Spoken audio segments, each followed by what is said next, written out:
छोटे से गांव टिटोरा में एक किसान रहता था। नाम था लल्लू लाल। लल्लू इतना गरीब था कि उसके घर में चूहा भी उधार मांग कर आता था।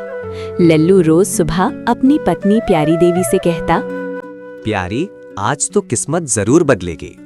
प्यारी देवी जवाब देती, हाँ, बदल जाएगी, पहले फटी चप्पल तो बदल ले। लल्लू की खुद की जमीन नहीं थी। वो गांव के सबसे लालची जमींदार सेठ मक्कनलाल मोटापा प्रसाद की जमीन पर खेती करता था। सेठ का नियम सीधा था, 90% फसल सेठ की, 10% लल्लू की, और वो 10% भी कभी कभी सेठ भूल जाता था। सेठ रोज चिल्लाता, अरे लल्लू, खेत मेरा, पानी मेरा, हवा मेरी, तू बस सांस ले सकता है। लल्लू मन ही मन बोलता, कभी ये हवा भी बंद कर देगा। कल जंगल के पास वाली जमीन जोतनी है, अगर देर हुई तो मजदूरी काट लूंगा। लल्लू डरते डरते सुबह सुबह जंगल की तरफ निकल पड़ा। जंगल का नाम था भूतनपुरिया जंगल। गांव वाले कहते थे, वहाँ या तो भूत मिलता है या फिर भूख। भूख तो रोज मिलती है, आज भूत से भी मिल लेते हैं। जंगल में चलते चलते लल्लू को एक अजीब सी आवाज आई, ढक ढक ढक। लल्लू डर गया। लगता है सेठ की आत्मा आ गई। पर सामने दिखी एक पुरानी सी हांडी जिससे हल्की हल्की चमक निकल रही थी। लल्लू ने हांडी को लात मारी। अगर भूत है तो बाहर आ, अगर दाल है तो पक जा। अचानक हांडी बोली, अरे ओ लल्लू, धीरे, मैं चमत्कारी हांडी हूँ। लल्लू बेहोश होते होते बचा। जो भी इस हांडी में डालेगा वो दोगुना होकर बाहर निकलेगा। लल्लू ने शक में एक सूखी रोटी डाली। बाहर निकली 2 गरम गरम रोटियां। लल्लू खुशी से नाचने लगा। अब सेठ नहीं, अब मैं मोटा होऊंगा। लल्लू ने धीरे धीरे हांडी से कमाल किया। अनाज, सब्जी, पैसे सब दोगुना।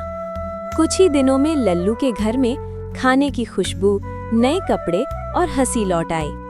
प्यारी देवी बोली, लल्लू, पहली बार रसोई में बिल्ली भी मोटी हो गई। लल्लू अब सेठ की जमीन छोड़कर अपनी छोटी सी जमीन खरीद लेता है। गांव वाले बोले, अरे ये वही लल्लू है जिसकी जेब में हवा रहती थी। सेठ मक्कन लाल को खबर मिली। लल्लू अमीर बन गया। सेठ का ब्लड प्रेशर बढ़ गया। ये कैसे हो सकता है? गरीब अमीर बने? ये मेरी स्क्रिप्ट में नहीं है। सेठ ने अपने चमचे पप्पू चालाक को भेजा। पप्पू बोला, सेठ जी, लल्लू के पास कोई जादू है। जादू हो या जलेबी, सब मेरा। एक रात से चोरी से लल्लू के घर घुसा। सेठ बोला, लेकिन जैसे ही सेठ ने हांडी उठाई, हांडी बोली, अरे मोटे, तेरा लालच बहुत भारी है। हांडी से निकल आया ढेर सारा गोबर। सेठ फिसलकर गिर पड़ा। ये क्या हुआ मेरे साथ? लल्लू आ गया और बोला, सेठ जी, मेहनत का फल मीठा होता है, चोरी का फिसलन भरा। सेठ गुस्से में थाने पहुंचा। थानेदार था दरोगा टेढ़ा सिंह। सेठ बोला, लल्लू के पास जादुई हांडी है, उसे गिरफ्तार करो। सेठ बोला, गोबर। दरोगा बोला, ये तो रोज मिलता है। सेठ की एफआईआर फट गई और गांव में उसकी हंसी उड़ गई। लल्लू ने हांडी का गलत इस्तेमाल नहीं किया।